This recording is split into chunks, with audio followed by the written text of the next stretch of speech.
एक बार मैं अपनी मौसी के पास गया था। मेरी मौसी झारखंड के एक गांव में रहती है।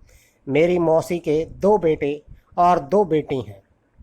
उनके बड़ा बेटा 8वीं क्लास में पढ़ता है और दूसरा 6ठी क्लास में। मौसी के बड़े बेटे का नाम अनुराग है और छोटे बेटे का नाम सुमित है। मेरे उन दो भाइयों को शिकार खेलने का बहुत शौक है। जब भी मैं मौसी के घर जाता हूँ तो वह लोग खुश हो जाते हैं और कहते हैं कि भैया आए हैं, अब हम लोग रात को शिकार पर जाएंगे। उन दिनों वहाँ पर एक मेला भी लगा हुआ था। हम सब लोग मेला देखने गए। मेरे साथ मेरा एक भाई और था जिसका नाम विकास है। मेले से लौटते हुए हम लोगों ने प्रोग्राम बनाया कि अगले दिन हम लोग शिकार पर जाएंगे। मेरी मौसी के घर के पास जंगल तो नहीं है, लेकिन वहाँ एक नदी बहती है जिसके आसपास काफ़ी ज़्यादा पेड़ और झाड़ियाँ हैं और उस जगह पर काफ़ी चिड़िया, कबूतर, जंगली मुर्गियाँ, खरगोश, तीतर आदि का बसेरा है। और फिर अगले दिन शिकार करने के लिए हमने गुलेल और मिट्टी की गोलियां बनाई। हम 4 लोग, मैं, मेरी मौसी के दोनों लड़के और मेरे चाचा का लड़का विकास, हम चारों रात को शिकार पर जाने वाले थे कि तभी गांव का एक और लड़का भी हमारे साथ जाने की जिद करने लगा और फिर हम पांचों लोग रात में शिकार के लिए निकल पड़े। जब हम शिकार पर जा रहे थे तो मेरी मौसी ने कहा, पुल के दूसरी ओर मत जाना, उस तरफ शमशान घाट है और उस तरफ ऊपरी चीज़ों का भी काफ़ी डर है, इसलिए तुम लोग नदी के इस तरफ ही शिकार करना और उस तरफ के गांव की ओर जाने का सोचना भी मत। हम लोगों ने मौसी को हामी भरी और निकल पड़े।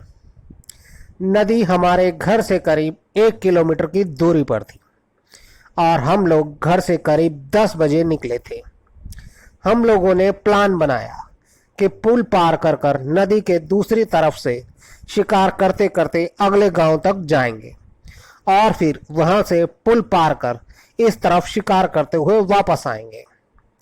और फिर हम सब लोग पुल पार कर नदी के उस तरफ पहुंचे और शिकार करते हुए आगे बढ़ने लगे और अगले गांव तक पहुंच गए। वह गांव करीब 4.5 किलोमीटर दूर होगा। इस दौरान हम लोगों ने काफ़ी चिड़िया और मुर्गियां मारी थी। हमारा थैला काफ़ी भर गया था और फिर जब हम लोग नदी के इस तरफ आने के लिए पुल पार कर रहे थे तो हम लोगों ने नदी पर किसी के कपड़े धोने की आवाज़ सुनी। उस वक्त रात का करीब 1 बजे का टाइम होगा। आवाज़ सुनकर हम लोगों ने सोचा, इतनी रात को भला कौन कपड़े धो रहा होगा। मेरे साथ जो मेरे चाचा का लड़का था उसको इन सब चीज़ों से बहुत ज़्यादा डर लगता था, तो वह बोला, चाहे जो भी हो हम लोग उसे देखने नहीं जाएंगे। मेरी मौसी के दोनों लड़के भी डर रहे थे। उन्होंने बोला, उस तरफ मत जाना, उस तरफ अगले गांव का शमशान घाट है। पर मैंने और गांव का जो दूसरा लड़का था, हम दोनों ने सोचा, देखने में क्या हर्ज है, एक बार देखें तो सही इतनी रात को नदी पर कौन कपड़े धो रहा है। और फिर हम लोग उस तरफ चल पड़े जिस तरफ से आवाज़ आ रही थी। आवाज़ लग रहा था कि करीब 60-70 मीटर की दूरी पर ही कोई होगा, पर 150 मीटर चलने पर भी कोई दिखाई नहीं दिया, पर आवाज़ अभी भी आ रही थी। तो हमारे साथ जो गांव का लड़का था वह बोला, रात में सब कुछ शांत होता है तो दूर की आवाज़ भी साफ सुनाई देती है और हम लोग इतना आगे आ चुके हैं तो वह जो भी है अब पास में ही होगा। और हम और आगे चल पड़े। पर ऐसा लग रहा था जैसे जैसे हम लोग आगे जा रहे हैं वैसे वैसे वह आवाज़ भी आगे बढ़ती जा रही है। तभी मेरी मौसी का लड़का अनुराग बोला, भैया मुझे तो यह कोई और ही चीज़ लग रही है जो हमको धीरे धीरे दूर ले जा रही है। आगे जाने पर पता नहीं क्या हो।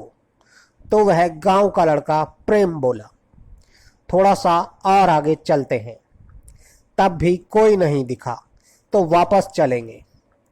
तो कुछ दूर जाने पर नीचे की तरफ नदी में एक पत्थर था जिस पर गांव के लोग कपड़े धोते थे। दिन में तो वह जगह नॉर्मल ही लगती थी, पर रात के सन्नाटे में झाड़ियों के बीच वह जगह कैसी लगेगी यह आप खुद सोच सकते हैं।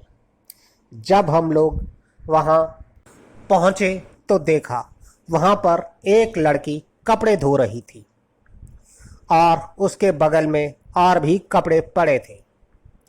वह लड़की ही थी, मैं यह विश्वास के साथ कह सकता हूँ, क्योंकि वह लड़की नदी में थी और हम लोग उससे 8-9 मीटर ऊपर खड़े थे और वहाँ से अंधेरा होने के बावजूद वह लड़की हमें साफ साफ दिखाई दे रही थी। उसके बाल बिखरे हुए थे। तभी वह गांव का लड़का प्रेम बोला, इसकी फ़ोटो खींच लेते हैं, गांव वालों को दिखाएंगे। पर मेरे चाचा के लड़के ने मना कर दिया। उसने कहा फ़ोटो खींचने से उसे पता चल जाएगा कि हम लोग यहाँ पर हैं। वह काफ़ी डर रहा था। उसने कहा अब यहाँ से चलते हैं।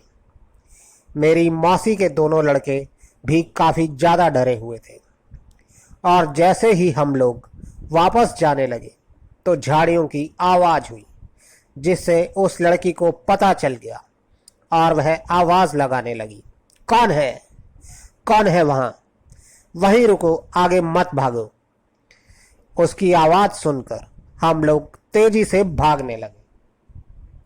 भागते हुए मुझे महसूस हो रहा था कि वह भी हमारे पीछे भाग रही है और हमें रुकने को कह रही है।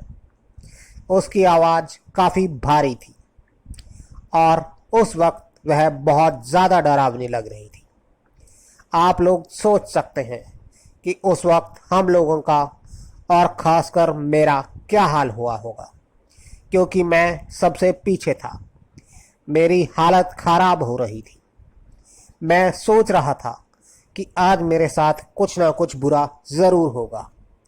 हम लोग भागे जा रहे थे बिना रुके और फिर हम अपने गांव के पास जाकर ही रुके। दौड़ते दौड़ते हम सबकी हालत ख़राब हो चुकी थी। हम लोग वहाँ रुककर सांस लेने लगे। अभी हमें थोड़ी ही देर हुई थी कि मेरी मौसी का लड़का अनुराग बेहोश हो गया। हम लोगों ने सोचा इसे उठाकर घर ले चलते हैं, पर वह हमसे उठ ही नहीं रहा था और फिर थोड़ी देर बाद वह खुद ही उठकर बैठ गया।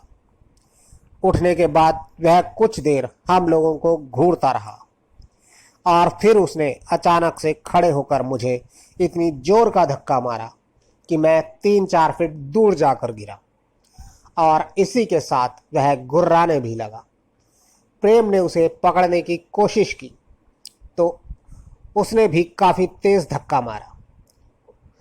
उसमें काफ़ी ज़्यादा ताकत आ गई थी और हम समझ चुके थे कि इसे कुछ हो गया है। फिर हम तीनों, यानी मैं, प्रेम और विकास, हमने अपना सारा सामान अपनी मौसी के छोटे लड़के सुमित को पकड़ा दिया और अनुराग को काबू करने लगे और जल्द ही उसे काबू कर लिया। पर अनुराग अब भी गुर्रा रहा था। हम लोग उसे लेकर घर पहुंचे और दरवाज़ा खटखटाया। मेरी आवाज़ सुनकर मेरी मौसी ने दरवाज़ा खोला। हमें देखते ही वह सब समझ गई कि कुछ हो गया है, क्योंकि अनुराग अब भी गुर्रा रहा था। उसकी हालत देख मौसी हमें डांटने लगी कि मैंने पहले ही कहा था कि उस तरफ मत जाना, पर मेरी सुनता कौन है। फिर मौसी उसी टाइम बाहर गई और गांव के ही एक ओझा को बुला कर लाई। फिर उस ओझा ने अनुराग के पैरों को बांधकर उसे जमीन पर लेटा दिया और फिर अनुराग से पूछने लगा कि बता तू कौन है, इसके ऊपर क्यों आया है।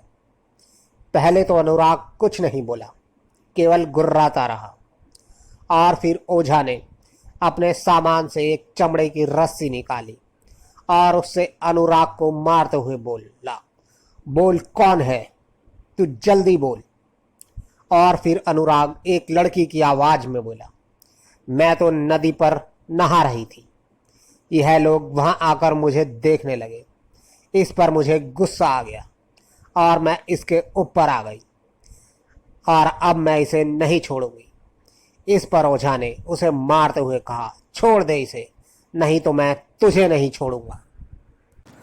पर वह मेरे भाई को छोड़ने को मना कर रही थी। फिर ओझा ने सरसों का तेल और एक हल्दी का टुकड़ा मंगाया और हमसे बोला, इसे अच्छे से पकड़ लो। हम लोगों ने अनुराग को कसकर पकड़ लिया। फिर ओझा ने वह सरसों का तेल मेरे भाई के कान में डाला और कुछ बुदबुदाते हुए हल्दी के टुकड़े से उसे दबाने लगा और फिर मेरा भाई जोर से चिल्लाया और बेहोश हो गया। फिर ओझा ने वह चमड़े की रस्सी उसकी कमर पर बांध दी और बोला, अब सब ठीक है, यह सुबह तक ठीक हो जाएगा।